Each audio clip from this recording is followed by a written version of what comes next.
Bueno, buenos días. Vamos a hacer la charla sobre correlación clínico-radiológica.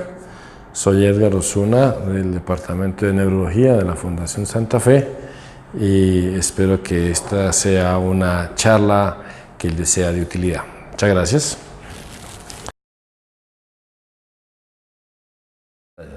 Bueno, muy bien. Para ver imágenes, lo primero que tenemos que tener presente es cómo es que las vamos a ver. Y para ello tengamos presente lo siguiente. A nivel de cerebro y encéfalo mejor, tenemos por fuera el cráneo, ustedes ya lo saben, pero no importa. Pegado al cráneo la dura madre, que tiene estas prolongaciones. Por dentro de la dura madre, pegado a la superficie interna de la dura madre, está la aracnoides. Y entre el aracnoides y el tejido cerebral, digamos, hay un espacio que corresponde a lo que llamamos el espacio subaracnoideo, que contiene líquido cefalorraquídeo. Y rodeando todo el encéfalo, pues estará el tejido cerebral. Arriba los hemisferios cerebrales, en la mitad el tronco cerebral y abajo y atrás el cerebelo. Y dentro de los hemisferios cerebrales tenemos cavidades que llamamos ventrículos laterales que contienen los plejos coroideos. Entre los hemisferios tenemos el tercer ventrículo.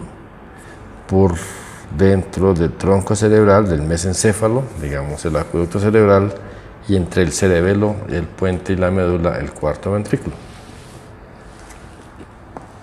Y del cuarto ventrículo sale el líquido hacia el espacio subaracnoideo. Entonces, cuando hacemos una imagen, bien sea resonancia o tomografía, tengamos presente que vamos a ver afuera el cráneo, la médula, la meninge, la dura madre, mejor, el espacio subaracnoideo y después el tejido nervioso, y podemos ver o no los ventrículos laterales de acuerdo al corte. Si es un corte muy arriba, pues no vamos a verlos. Si es un corte hacia la línea media, los vamos a observar. Si es un corte más abajo, pues ya no veremos ventrículos, sino veremos cuarto ventrículo. Entonces, dependiendo de la dirección del corte, es las imágenes que vamos a ver. Esta es una imagen por TAC. Entonces, ustedes ven aquí, afuera está el cráneo. Pegado al cráneo no se ve, pero ahí está, ustedes saben que ahí está. Tenemos la dura madre y la que vemos aquí negrito en la periferia, estas entraditas que corresponden a los surcos del cerebro, pues ese espacio subaracnoideo que se ve de color negro porque contiene líquido cefalorraquídeo que vemos de color negro. Y por dentro entonces tendremos ya en este caso un hemisferio cerebral y en el lado opuesto el otro hemisferio cerebral, y aquí vemos negrito, entonces esto corresponde a los ventrículos laterales. Entre los hemisferios, como les mencioné, está aquí el tercer ventrículo.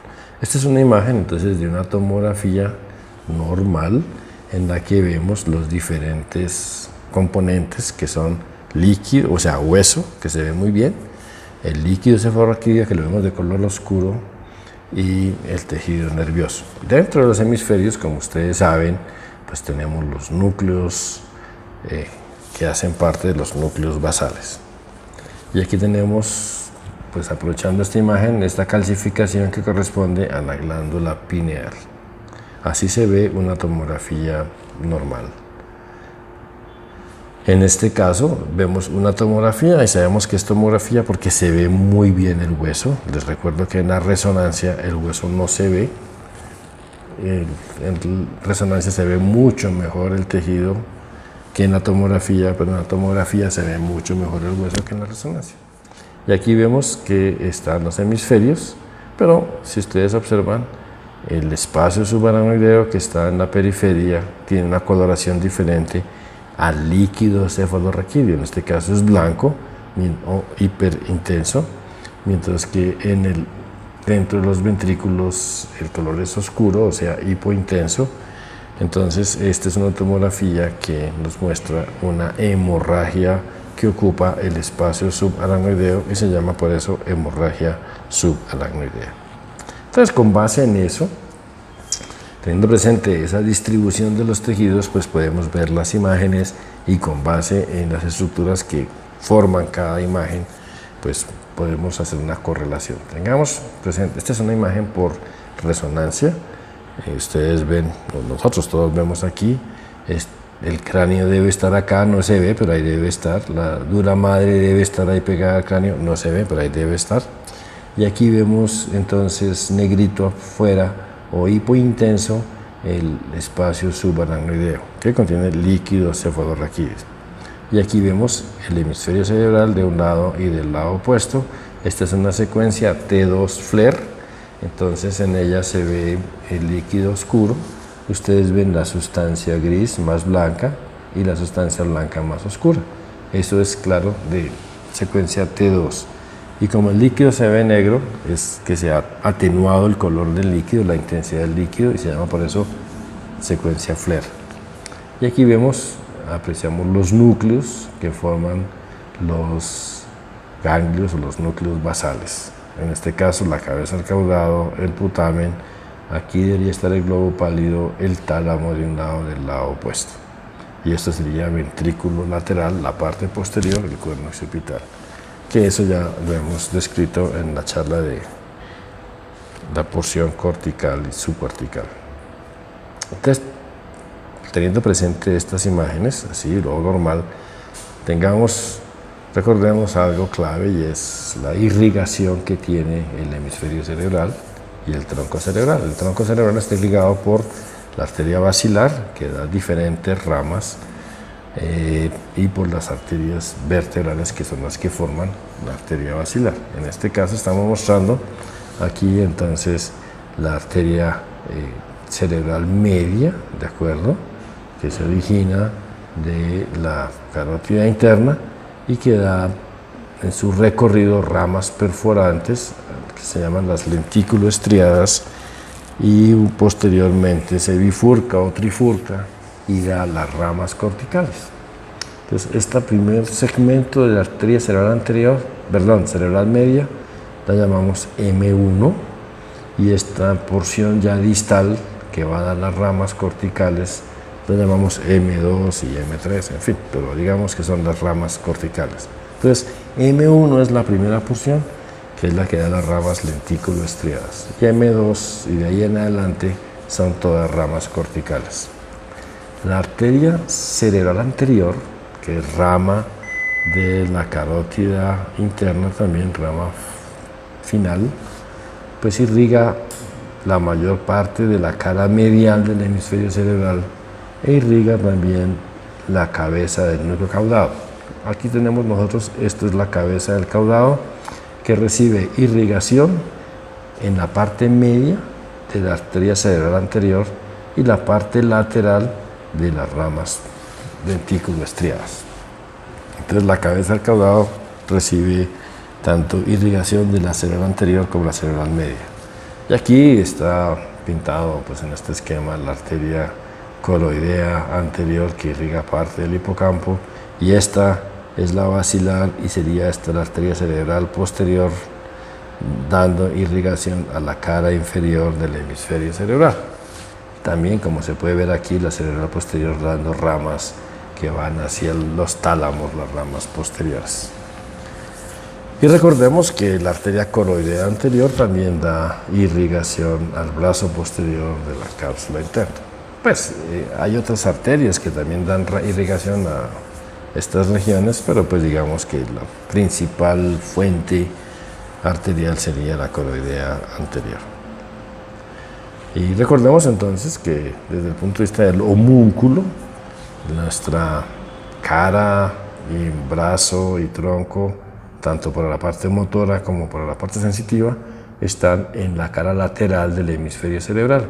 Estas son áreas corticales irrigadas por ramas de M2, mientras que la cara medial, como habíamos señalado, están irrigadas por ramas corticales de la arteria cerebral anterior. Entonces, esta región estará irrigada entonces por ramas de la cerebral anterior y corresponden en el homúnculo a la extremidad inferior y en la parte de arriba al perineo. Teniendo presente eso, también un elemento adicional, pues la parte motora se origina de la corteza motora, como está señalado allí, de varias porciones de la corteza cerebral. Todas las fibras van al brazo posterior de la cápsula interna y todas van por delante del mesencéfalo, como se marca aquí, descienden por el puente, por la parte anterior del puente, y a nivel de la médula, en la parte inferior de la médula, entonces se produce lo que se llama el entrecruzamiento de las pirámides. Entonces estas fibras córtico-espinales se cruzan y descienden por el cordón espinal para terminar en las motoneuronas o interneuronas a nivel del cordón espinal. Entonces, esto es lo que sería la información motora. Entonces, simplemente tengamos presente su distribución en la sustancia blanca, cápsula interna, parte anterior del mesencéfalo, del puente y de la médula. La parte sensitiva también tiene una distribución muy importante para nosotros desde el punto de vista de correlación de imágenes y clínico.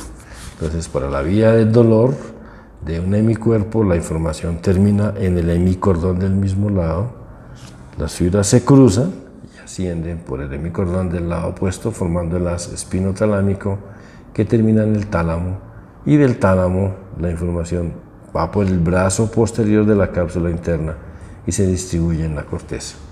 Entonces, en el brazo posterior, o mejor, por el brazo posterior, van fibras motores de todo un hemicuerpo y van fibras sensitivas del hemicuerpo también, del lado opuesto. Y este hallazgo importante a tener presente es en el tronco cerebral. Si ustedes se dan cuenta, el haz espinotalámico de este lado, que lleva información contralateral, se relaciona también con el núcleo sensitivo del nervio trigémino. Y entonces, por eso, una lesión en un hemipuente o en la hemimédula, pues nos pueden comprometer el núcleo del trigémino del lado de la lesión y del haz espinotalámico que trae información sensitiva del lado opuesto. Muy bien, entonces miremos aquí, esta es una imagen por resonancia que muestra una lesión hiperintensa, una difusión, que muestra una lesión cortical. Ustedes ven que los núcleos están bien, entonces la lesión es netamente cortical, lo que sería segmentos M2, o pues de ahí en adelante. Entonces, ¿qué síntomas nos podrá producir esto? Esto es una lesión de infarto cerebral. Entonces, en este territorio, entonces nos va a comprometer, si recordamos el homúnculo, entonces nos va a comprometer la cara, el brazo y parte del tronco, lo que sería hemiparesia o hemipuestesia facio-braquial. En esta lesión, ustedes ven una lesión paramediana de ambas caras mediadas de los hemisferios cerebrales, que corresponde a áreas de las arterias cerebrales anteriores. Entonces los síntomas van a comprometer las extremidades inferiores y nos van a dar compromiso de paraparesia o hipoestesia en las extremidades inferiores, más de un lado que del otro, porque como ustedes ven está más afectada una lesión que otra. Recordemos que en resonancia esto es el lado izquierdo y esto es el lado derecho.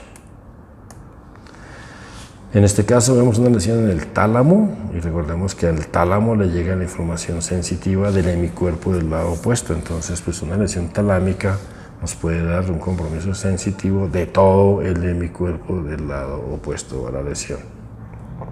En este caso es izquierdo, la lesión será derecha. Este es un compromiso de la cápsula interna, brazo posterior. Entonces, díganme ustedes qué síntomas va a producir esta lesión. Y en este caso tenemos un compromiso del tronco cerebral en el puente, se afecta medio puente. Entonces, si se afecta medio puente, entonces recordemos, se afectará el núcleo del trigémino y el haz espinotalámico del lado opuesto. Por eso nos va a dar síntomas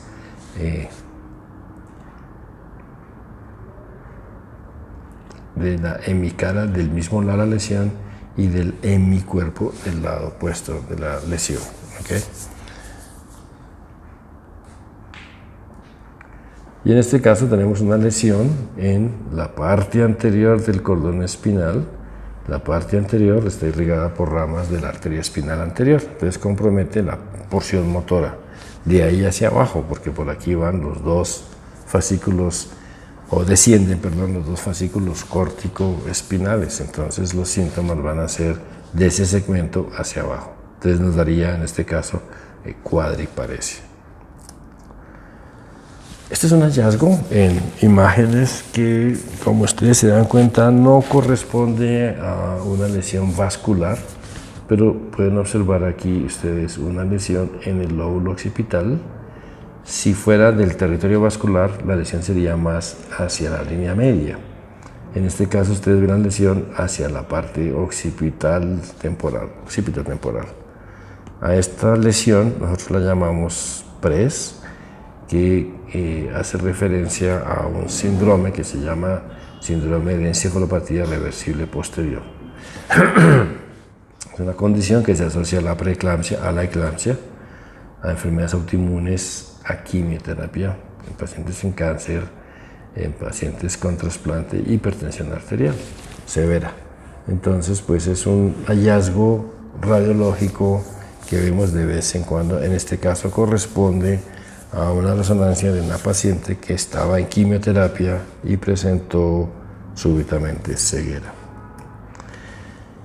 Y esto es un elemento que también vemos de vez en cuando, que se llama la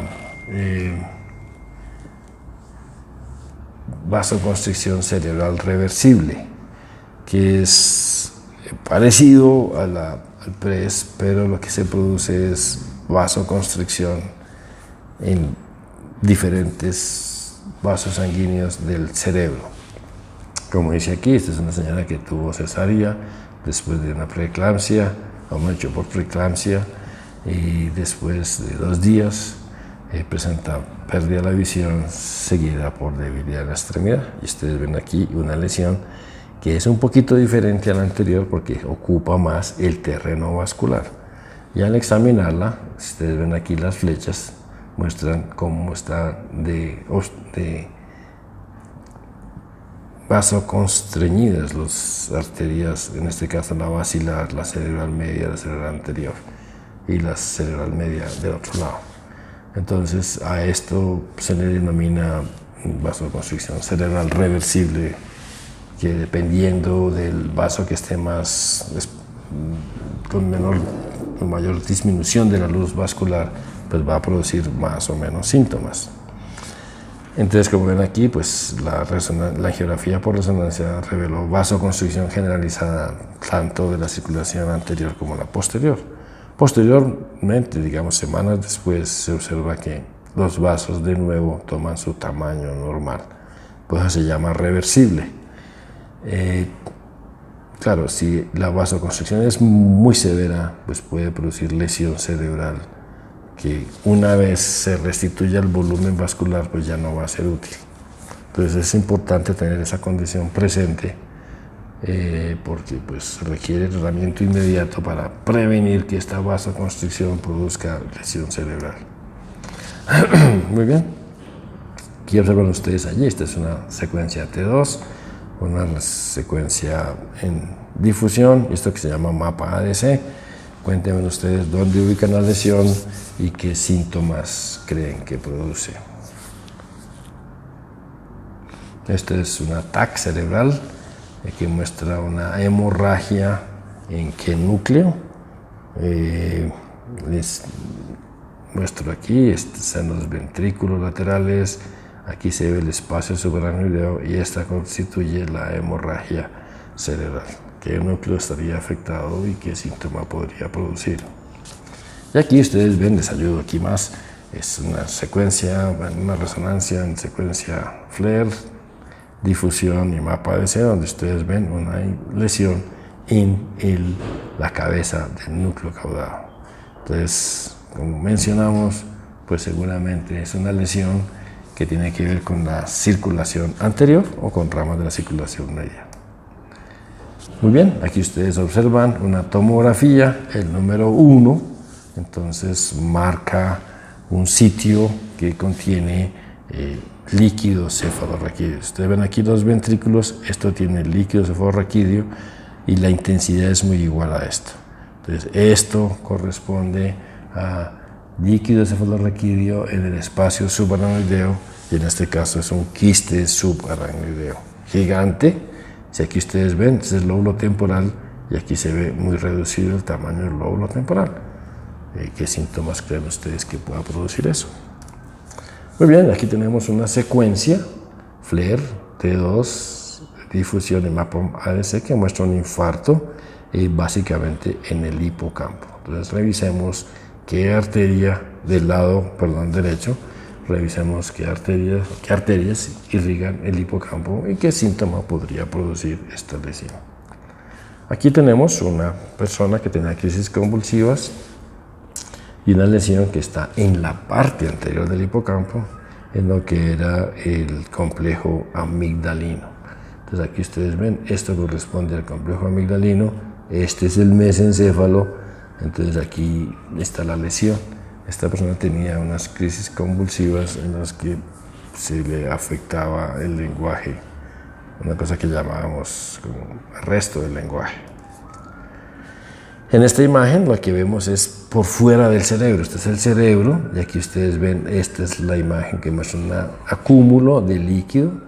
Si ustedes ven, esta es una secuencia T2, este es el color normal del líquido cefalorraquídeo, por consiguiente esto no es líquido cefalorraquídeo. Si ustedes ven aquí, este es el septum lúcido y esta es la hoz del cerebro. Entonces pues hay un desplazamiento importantísimo del el tejido cerebral hacia el lado opuesto. Esto corresponde a una imagen de un hematoma subdural. Mírenlo muy bien, y esta es una imagen de un hematoma epidural. Este es un TAC. Esta parte de aquí muestra sangrado reciente, color blanquito, como el que les mostré en la hemorragia subaracnoidea. Y aquí tenemos una lesión hacia la línea media que se desprende de la hoz del cerebro. Esto corresponde entonces a un meningioma que está hacia la línea media. Bueno, ahí ustedes tienen esta imagen que ven allí y qué síntomas presentará. Les ayudo con la mesencéfalo. Este es el mesencéfalo que ustedes pueden ver aquí. Ahí pueden ver el núcleo rojo y aquí estaría la lesión que correspondería a esta parte. Entonces, ¿qué se les ocurre a ustedes que puede ser esa lesión y qué síntomas podría producir? Aquí ustedes ven un ataque cerebral simple. Lo que simplemente llama la atención es que en este ojo vemos el cristalino y en este no vemos el cristalino. Aquí la persona había sido intervenida quirúrgicamente, tenía un reemplazo del cristalino y aquí tenía un poquito de catarata. Entonces, pues ya ustedes se podrán imaginar qué síntomas podrá producir. Esto es de la New England. Les dejo la pregunta para que ustedes lo vean. ¿Qué opinan ustedes? ¿Qué le ven allí? ¿Y qué opinan ustedes? Esto para que lo discutamos en la clase. Y esta es una imagen por resonancia. Si comparamos este ojo con el otro, este es normal, este es anormal y este lo que muestra es un desprendimiento de la retina. Esto es una angiografía en la que esta es la arteria espinal anterior, la arteria vertebral y la arteria vertebral del lado opuesto que se unen para formar la basilar. Entonces, este es un hallazgo radiográfico durante un cateterismo cardíaco. Entonces, ¿cuál hallazgo creen ustedes que va a producir esto? Muy bien. Y esto pues es para que vean un hallazgo en los núcleos dentados del cerebelo secundario a ingesta de metronidazol. Esto se llama una encefalopatía asociada al metronidazol. Y esto también tomó New England para que ustedes vean aquí dolor en la nuca y sensación de que tenía algo extraño en la garganta, ¿cierto? Y entonces ustedes pueden ver, este es un ataque donde ustedes observan el apófisis estiloides bastante calcificado, todo esto bastante calcificado, y esto es lo que se llama el síndrome de Eagles. Es la que se llama elongación del proceso estiloide y osificación del ligamento, o sea, todo se está osificando allí. Muy bien, entonces dejamos ahí y después continuaremos con el sistema ventricular. Muchas gracias.